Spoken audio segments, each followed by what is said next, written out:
our next speaker is Dave Kopel. He's a senior fellow at the Firearms Research Center here, research director at the Independence Institute. He's written, more impressively than that, he's written 120 law review articles on the Second Amendment, 120. That's like several law professors put together.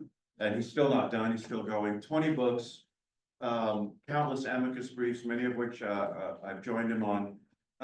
His latest project is what he's going to talk to us about today, the history of machine guns. So with that, Dave, I'll turn it over to you. Thank you, George. This is a great event because it covers something that's important for practicing criminal law, especially in the federal courts, but has been highly understudied in legal scholarship. So what I'll do today is summarize some information from my article for the Wyoming Law Review Symposium issue about the history of machine guns. And this is going to be, like the previous speaker, descriptive rather than normative. You can be for or against machine guns and enjoy my speech equally well, because it's just how they, the various types that have come into existence over the years and how we got there. The idea of a gun that can fire more than one round with a single press of the trigger is not something new. Last week I was in Amsterdam and went to the stumbled across the amazing early firearms collection they have in the basement of the Rijksmuseum, the main national museum, and then found a gun from the 1500s, which I hadn't heard about before, where you press the trigger once, you get 14 shots right away. But as with lots of firearms technologies, there's the difference between something you can build as a very elite and expensive model versus something that can be produced for the general market. Let's start with some background terms. A machine gun, properly understood, is a type of firearm that fires repeatedly when the trigger or some other switch, such as a lever, is moved and kept into position. In a manual machine gun, the user must do something else besides keeping the trigger pressed. So, for example, the Gatling gun, which we'll talk about in more detail in a little bit, fires repeatedly when the user presses the trigger and holds it down, and at the same time, a hand crank is turned. So the Gatling was certainly the first widely successful machine gun, but it was a manual machine gun. Now, what we just heard from ATF is about a narrower set of firearms. The National Firearms Act of 1934 covers only automatic machine guns, and we'll get to their debut in 1884. In an automatic machine gun, you don't have to do anything else. You just press the trigger and that's it. And that's the definition that the National Firearms Act of 1934 follows. And ATF revenue ruling in 1955 confirmed that the classic Gatling gun is not a machine gun. Those of you who are not firearms aficionados should also be aware of a sometimes misleading colloquial usage. Sometimes semi-automatic firearms are called an automatic. So, for example, the Colt 1911 pistol, invented in 1911 by the great John Moses Browning, is just like any modern handgun. It's still being made. You press the trigger once, you get one bullet. You want another bullet, press the trigger again. But sometimes people will call that gun the Colt automatic. I can't stop, but it shouldn't. Don't be confused by that. Those are semi-automatics are not automatics, even if they're called that. As Mark Twain said, just because if you call a dog a cow, it doesn't mean that it's really a cow. Okay. The NFA is also explained, also includes something that is designed and intended solely and exclusively for use in converting a weapon into a machine. Classic example is the drop-in auto sear, which would turn a semi-automatic AR-15 into having an automatic function like an M16. So if you have a drop-in auto sear and nothing else, no guns, no ammunition, no nothing, you still, for federal legal purposes, have a machine gun, and it better be registered or you could get in a lot of trouble.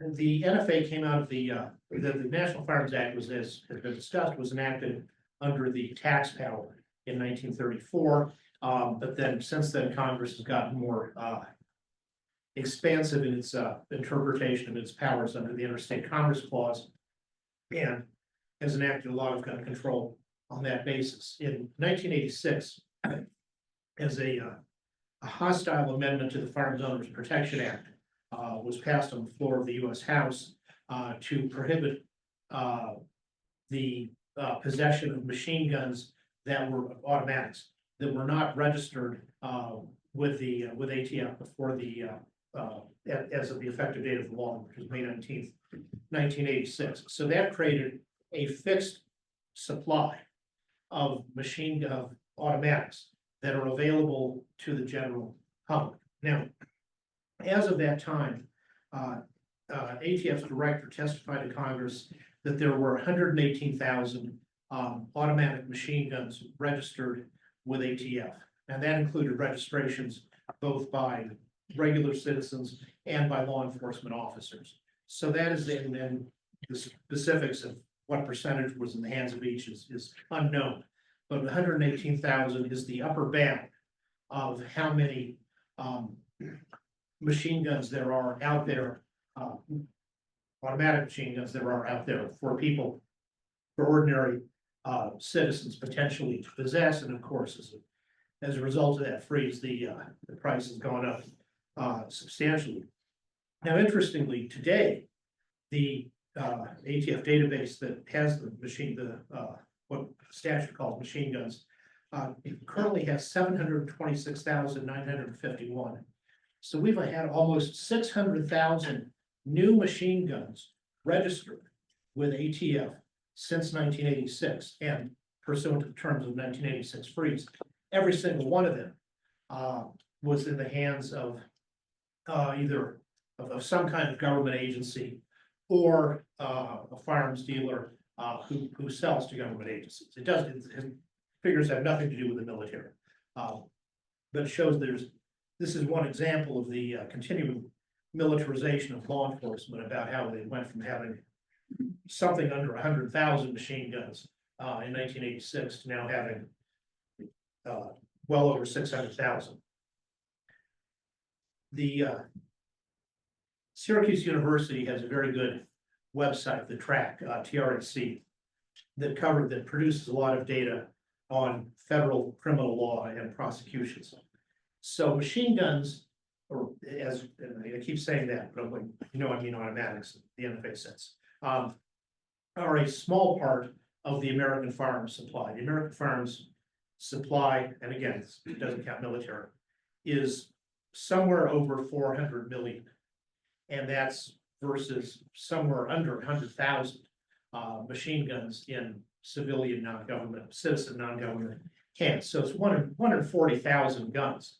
But yet NFA prosecutions account for about 3% of all federal gun prosecutions. Still a relatively small percentage, but highly disproportionate to the numbers of such guns. Now, the data on the top charges isn't always clear, so not all of those NFA those 3% were necessarily for machine guns. We don't know the exact details. It's important to understand the consequences of the National Firearms Act being a tax law. It's part of the Internal Revenue Code, and therefore has all these same things that come along with anything else in the Internal Revenue Code. There are strong privacy protections in the Internal Revenue Code. Your income tax forms are not supposed to be available to the public, and likewise, your NFA registration forms are not supposed to be available to the public. And interestingly, the Internal Revenue Code does not apply to the Commonwealth of Puerto Rico.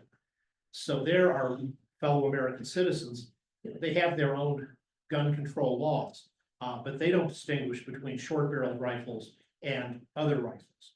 So in Puerto Rico, if you want to own a short-barreled rifle, it's basically no big deal, no bigger deal than just getting the license to possess a firearm in general. Also notable is the double effect. In 1968, the Gun Control Act, an act under the Commerce Clause, said every one of the different types of items that are listed in the NFA are also, from now on, also classified as firearms for purposes of the Gun Control Act. So obviously, a suppressor is not a firearm, but it's called that in its term of art statutory definition. So even if the NFA were repealed tomorrow, everything in the NFA would still require you to go through the same process, and you still have to do it anyway, today, as buying a firearm from a dealer. So if you bought a suppressor, today, you get the ATF form back quickly, which is amazing progress. That's sure wasn't like that when I was growing up. And at the same time, you will also still have to fill out the federal form 4473 used for buying ordinary firearms, go through your state background check procedures or its federal counterpart, and all those things. Okay, if you're a practicing lawyer and you're a federal defender or a U.S. attorney, and the machine gun case lands on your desk, what kind of resources are there available to you? Well, to start with, you'd obviously start with the Code of Federal Regulations, which is 27 CFR 479. In addition, and very importantly, ATF publishes from time to time something called the National Firearms Act Handbook. It has a disclaimer that says this isn't legal advice, but it actually has a tremendous amount of good legal advice in it.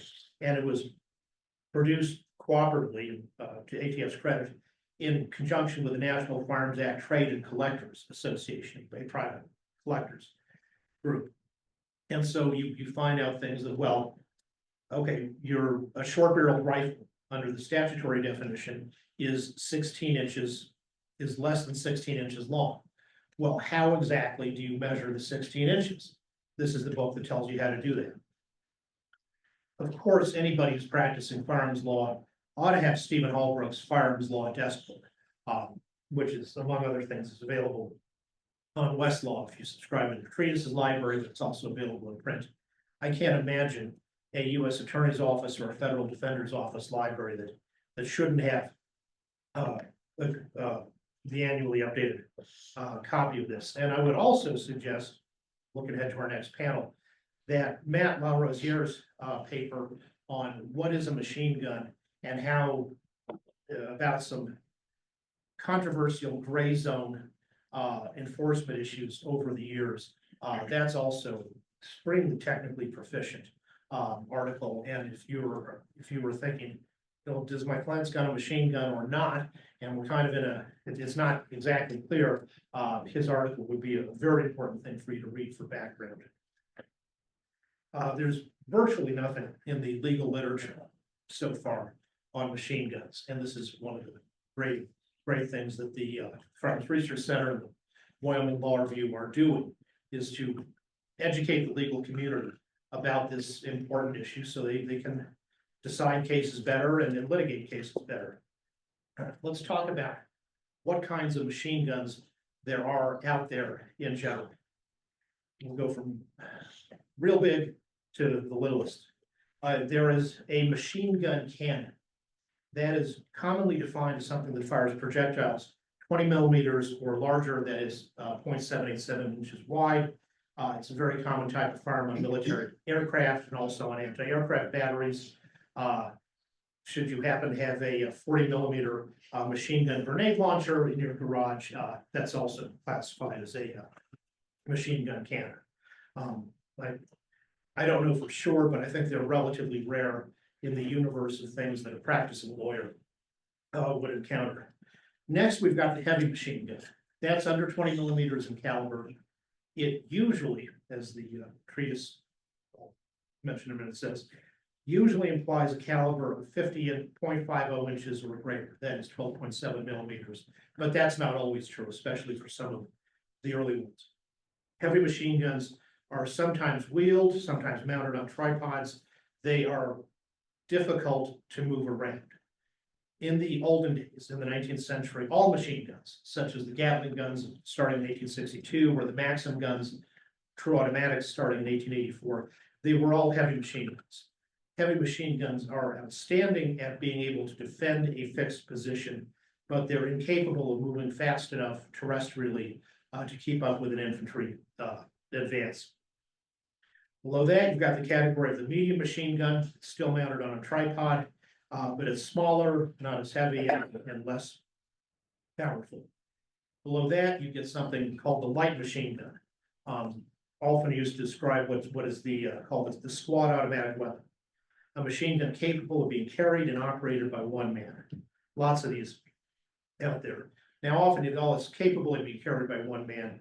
Usually, it's a two-man crew with man number two carrying the reserve ammunition, or with the whole squad carrying extra ammunition. And like all of the machine guns I mentioned so far, light machine guns are often mounted on vehicles of all types, air, land, or water. Combining these two categories is something the Germans had invented in World War II, the general purpose machine gun, which is a machine gun that can function in either the light machine gun role or the medium machine gun role. And you might, as it switches roles, you might have it on a bipod as a light machine gun, or on a tripod and working as a medium machine gun. And that's still a very common type of weapon, especially in the West on modern versions invented in 1949 by Fabrique Nationale in Belgium. Under that, you've got the submachine gun. It's described as short barrel, not necessarily under 16 inches in the legal sense, but shorter barrels than the above guns, fed by a magazine, and it's used for close quarters fighting. The Germans invented these in towards the end of World War II, and so most famously in the United States, General John Thompson helped with one of those in the war, but it got invented too late to have much effect there. But that became the Thompson submachine gun. He coined that term. Most submachine guns fire 9mm, which is a very other than 22 caliber, is probably the most common caliber in the world. The disadvantage of submachine guns is there's very few of them that are accurate and have an effective range beyond 100 meters. Below that, you get a machine pistol, same thing, but like any pistol, it's something that can be fired one hand. Again, these go back to the Germans at the end of World War I, but today's Uzi pistol from Israel is a well-known example. So is the Heckler & Koch MP5 from Germany. And then separately from these, we have what's called the assault rifle, which we'll talk about in a little more depth. But that's although there was a German predecessor, the classic for practical purposes is the Soviet Union's AK-47 Avtomat Kalashnikov, named for its inventor, invented in 1947. They fire intermediate power cartridges, are generally fairly lightweight and low recoil, and typically have it depends of course, but can do automatic range up to about 300 meters. Likewise, the U.S. Army's M16 rifle and its M4 carbine are also examples of assault rifles. That's a real assault rifle. Don't be confused by misleading politically motivated people who say that a gun that fires only one shot per trigger pull is an assault rifle or something else, or assault weapon, which is purely a marketing term.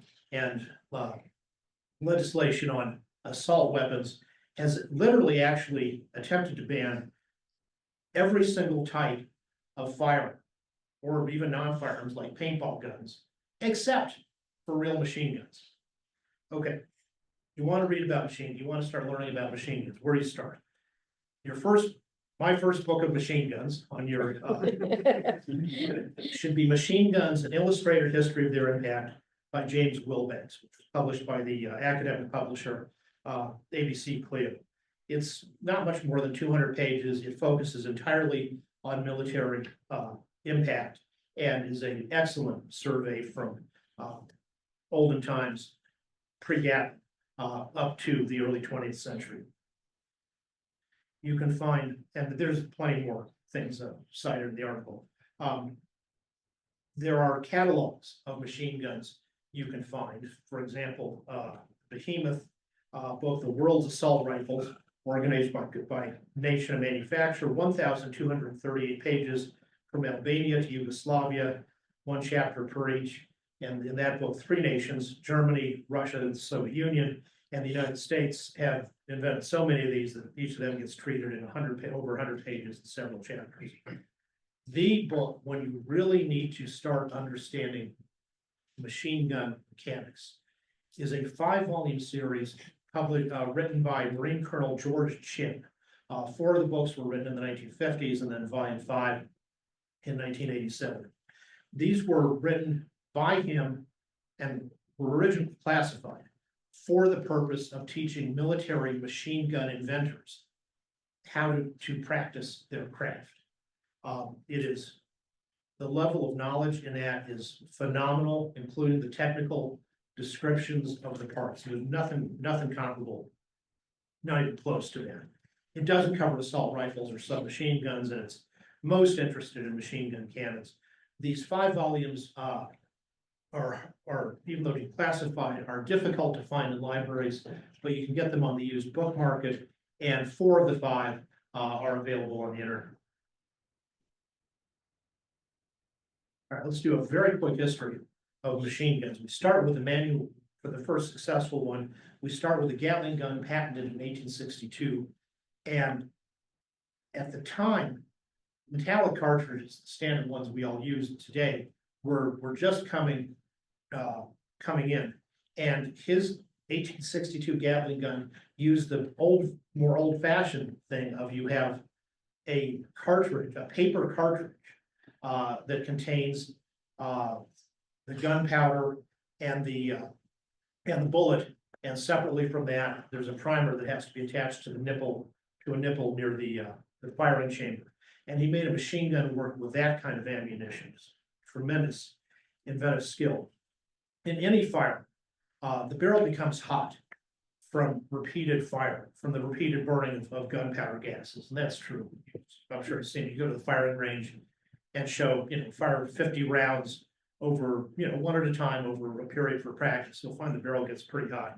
And the way Gatling solved that problem was he made 6 rotating barrels so that no one of them had to do all the heat bearing. And of course, getting the 6 rotating barrels to rotate in precise synchrony with the firing of the ammunition was another tremendous accomplishment. He replaced that in 1864 with the paper cartridges with the increasingly standard metallic cartridges.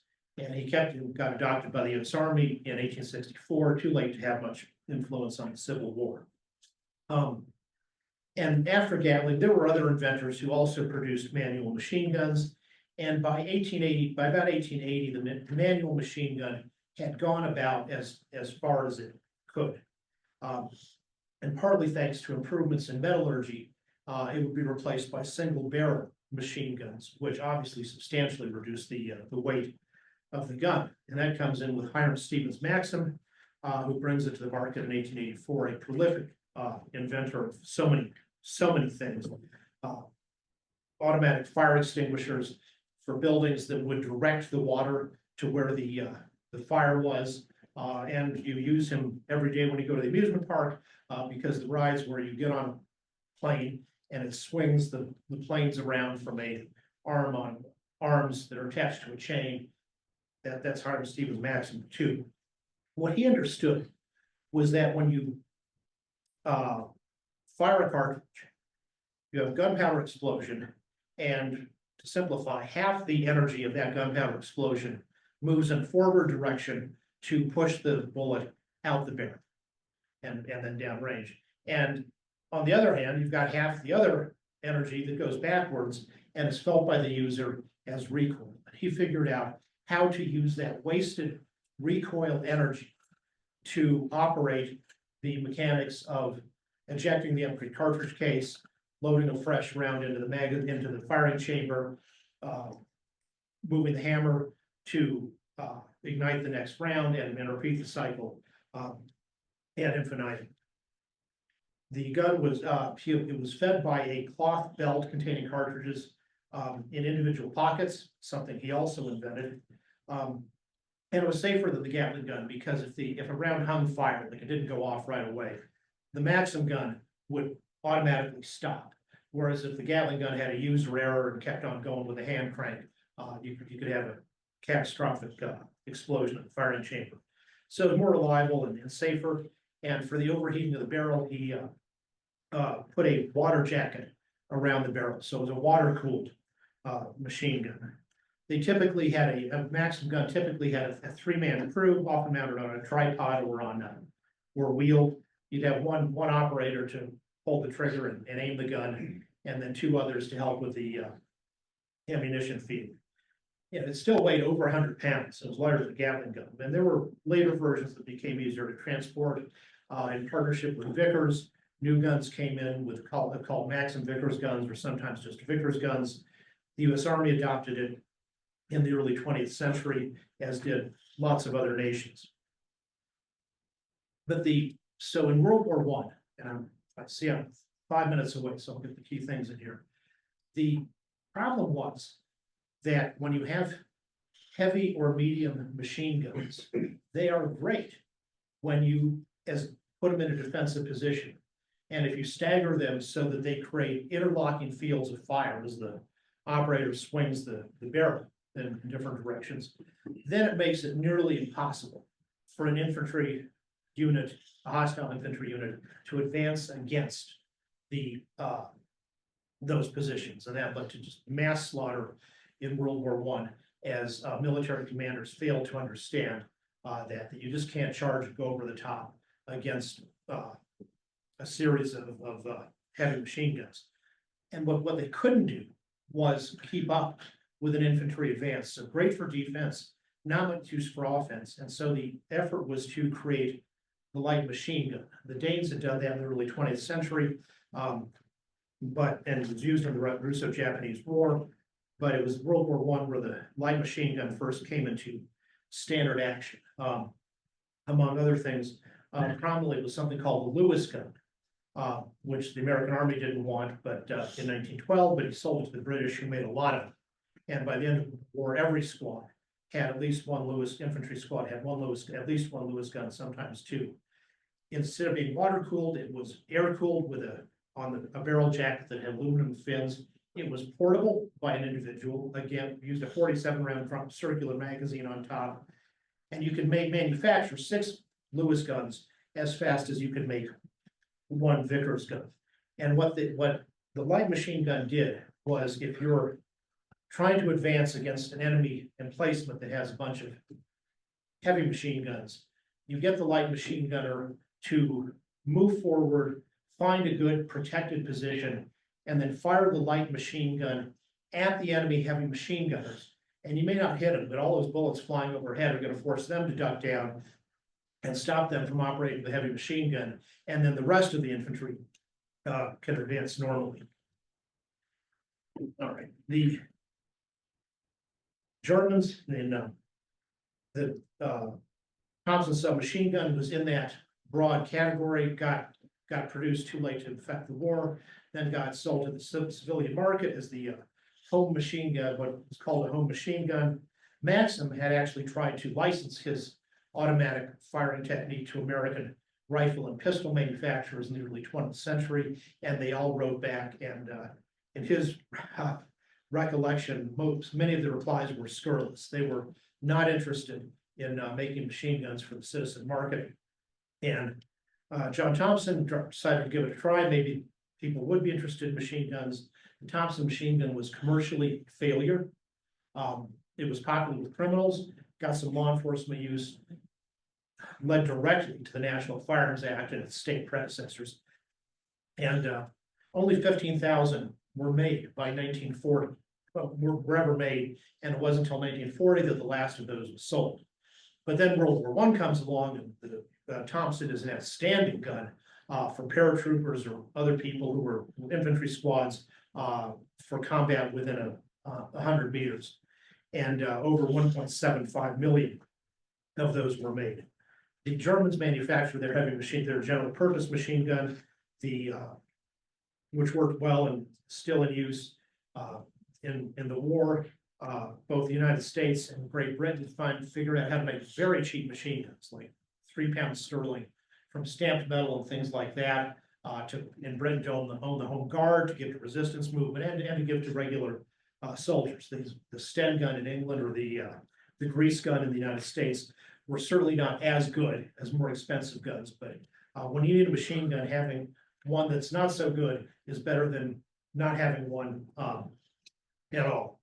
And then, of course, based on German inventions, we have the assault rifle invented by Kalashnikov in 1947, probably the most common gun in the world today, with its many variants and improvements, and coming out of the communist regime, which is intrinsically evil. No gun has had such a high percentage of misuse as the AK-47.